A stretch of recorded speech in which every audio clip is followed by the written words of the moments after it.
Protect your DNA. BioPQQ can promote formation of new mitochondria. Infowarsstore.com.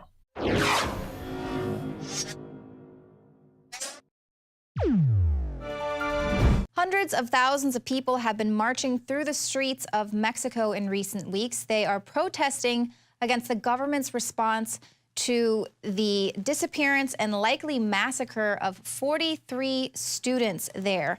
So just to give you a little bit of background, 2 months ago, 43 students in Mexico disappeared after police opened fire on buses that these protesting students were in. They killed 6 people, wounded 16 other students, and those who didn't manage to escape were then handed over to a local drug trafficking gang. And then, according to taped testimonies, 3 men who identified as the killers said they took the group of 43 or 44 young students to the dump and used diesel, gasoline, and tires to burn the students in a fire that lasted for 15 hours. Now, why all of this?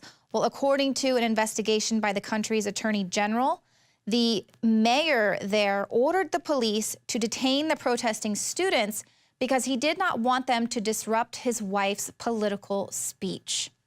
Today, I'm going to be speaking with Mark Katz. He is a 20-year resident of Mexico, and he's here to just give us a little bit of insight into the collapsed state of Mexico. It is basically collapsing under the weight of corruption.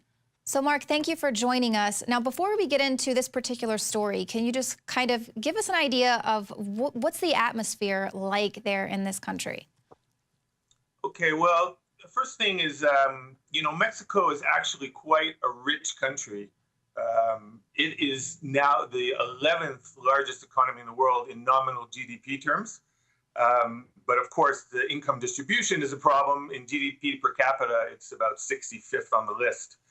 Currently, there have been 6 major structural reforms passed in Mexico over the last 2 years by the current president, who's from the PRI party. And each of these is actually like Obamacare on steroids. They all require constitutional changes, et cetera. So any freedom for the people that existed before has basically been stamped out on paper. And the people are generally upset with the government. One of the biggest differences, I would say, between Mexico and the US and Canada, where I'm from, is that the people here don't have any illusions about the government. They know that the government is not on their side. They don't believe a word that the government says. So that's a little bit of the background to this particular incident in Ayotzinapa. And I guess that kind of leads us now to the probable massacre of these 43 students, maybe due to some of these reforms, is why you mentioned that they happen to commandeer buses, and they'll commandeer these buses that will help take them to protests and other events like that, because they've had a lot of budget cuts, if you will. So bring us up to speed with how could something like this happen, and just kind of talk to us about this story a little bit. Okay, well, a little background to this particular incident in the state of Guerrero. The state of Guerrero has a long history of civil protest, social resistance.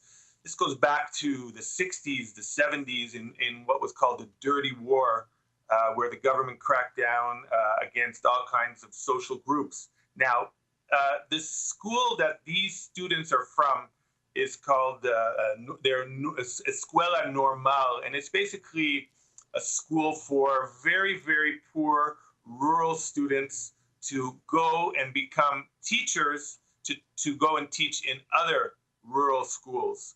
And part of their training there is, besides the government curriculum, is they actually get trained in, we could say, social issues with a bit of a Marxist bent. There's no question.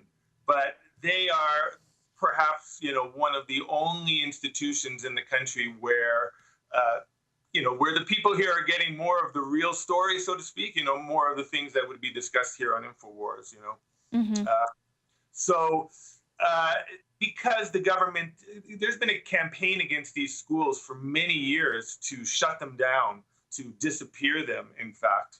And you know, this incident, this current incident is nothing new. There have been disappearances and killings of social activists in Guerrero, like I said, from the 60s, from the 70s, but even recently, you know, in the last couple of years under the governor who resigned over this incident and the mayor who was arrested, you know, because he went on the run over this incident. There have been many activists who have been killed or disappeared. So the difference with this current incident is just the magnitude of it. You know, 43 all at one time.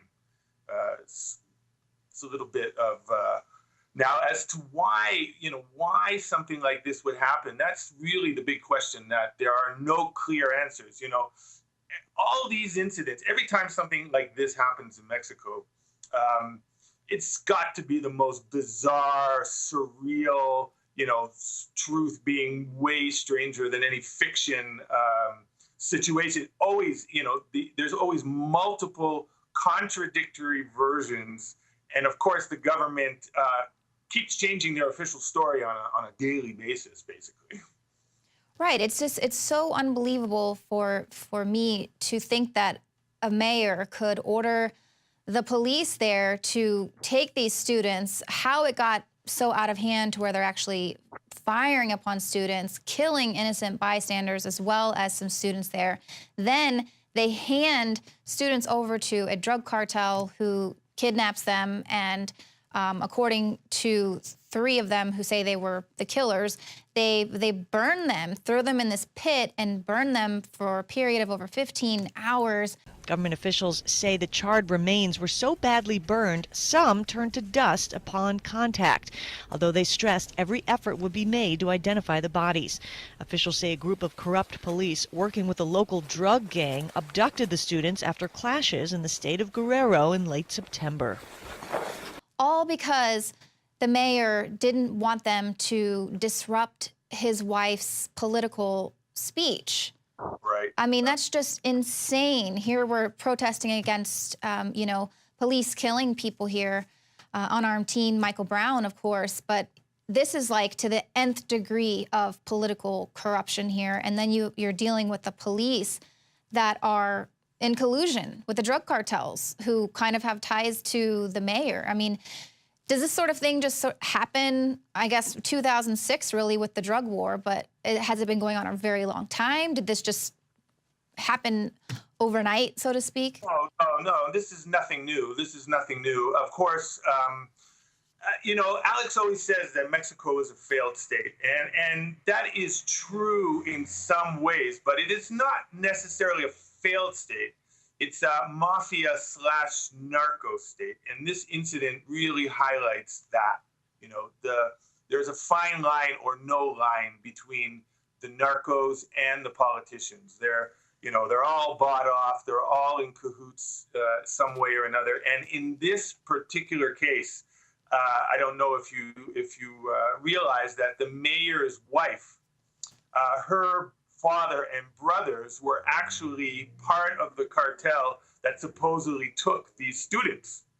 So, you know, there's a lot more going on here than meets the eye. I mean, there's real, you know, there were actually many complaints about this mayor, you know, for at least a year or more. So it was well known that this mayor was, you know, potentially in bed with the narcos, literally in this case. Yeah. And they didn't do anything about it. You know, the governor didn't do anything about it. The president didn't do anything about it. So, you know, also since the drug war happened in, you know, 2006, 2007, there has been a militarization of the police here along the same lines as in the U.S. And in fact, that militarization is funded by the U.S. through Pyre. But they're not protecting the citizens. I mean, of course not. Of course not. Now, the other factor here is, you know, the military themselves, because there's a military base not too far from where this incident took place. That military base has been accused of protecting the opium trade, which is centered on the city of Iguala where this incident took place. There are reports that the commander of the base was actually sitting right next to the mayor during that, during his wife's political presentation, so to speak, during this incident. So there's a lot of questions as to what the military, military's involvement is and what they did or did not do during this incident as well. Right. It was so insulting. They basically said, well, we didn't know what was going on because we were too busy dancing and drinking wine at this party. So we had no idea that these people were being killed. Meanwhile, the mayor's the one that orders this hit. And it's also very telling. Attorney General Murillo basically dismissed a question. They wanted to know why soldiers nor federal police intervened when the municipal police were shooting and attacking these students. And he said, if the army had come at that moment, who would they have supported? Obviously, the answer would have been the legal authorities, basically saying he wouldn't have even helped. They wouldn't have helped the students. They would have just joined in with the police who were shooting at these buses.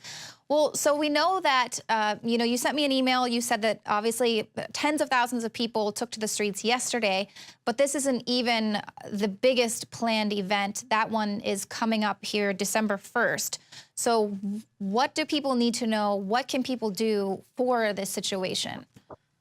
Well, the thing about these particular protests is that they're relatively widespread and there's no real central organization. Now, there was a national strike being talked about for yesterday, the 20th of November, which is the anniversary of the revolution, the Mexican Revolution. But they apparently decided to move the national strike to December 1st. Now, all of these protests going on, both in Mexico and worldwide, I mean, it's unprecedented in the global sense. But one thing, people have to realize about these protests here in Mexico is that, there are protests of this magnitude happening, I mean, almost literally every day. I mean, Mexico City has been paralyzed. People are outraged. I mean, rightly so. The entire country is outraged. They are burning buildings down, and rightfully so. I can't blame them. Now, we have to be careful with these acts of vandalism because there's a lot of indication, and it's my feeling personally, that these are provocateur incidents, really, because the one that took place a couple weeks ago where they burned the door of the National Palace, basically the police stepped aside, they let them do it, they didn't stop them. So one has to really ask what's really going on. This is very reminiscent of a lot of the incidents that took place, let's say, even in Toronto during the G8 summit, where they turned over a police car and they basically let them do it. I mean, it's very, very reminiscent of those types of things. Now, the other thing I'd like to point out is that, there have been massive protests on other issues here. For example, the education reform, which was, by the way, written by the OECD, basically. There were massive protests here of the same magnitude, hundreds of thousands of people, for the better part of a year. And nothing happened. There was no action taken by the part of the government. The government is very good at sitting it out, basically. Letting the people go out and protest, but in the end, nothing really changes. Right, and that's what's really troubling. Well, thank you so much, and I think that we'll probably check in with you to see if anything is going to be happening now with one of these bigger protests. But obviously, keeping on this story, I mean, I feel sort of helpless. I mean, what really can people do? The corruption is so rampant there. But thank you so much, Mark, for calling in and breaking this down for us. Glad to be here, Leanne. And this is why it is so important for us to check corruption. When it's allowed to set policy unimpeded, what you'll end up with is a mafia-style government who's just going to set the agenda for its own political gains to the detriment of the public's interest. So hopefully we'll definitely get to check back in with Mark coming up in December. Follow this story and shine the light on this corruption and not allow it to fester over into our own country.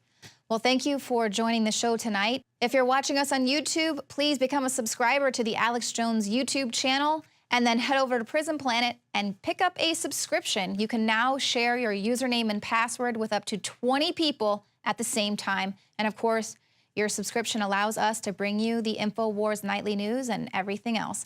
We'll see you here Monday, 7 p.m. Central.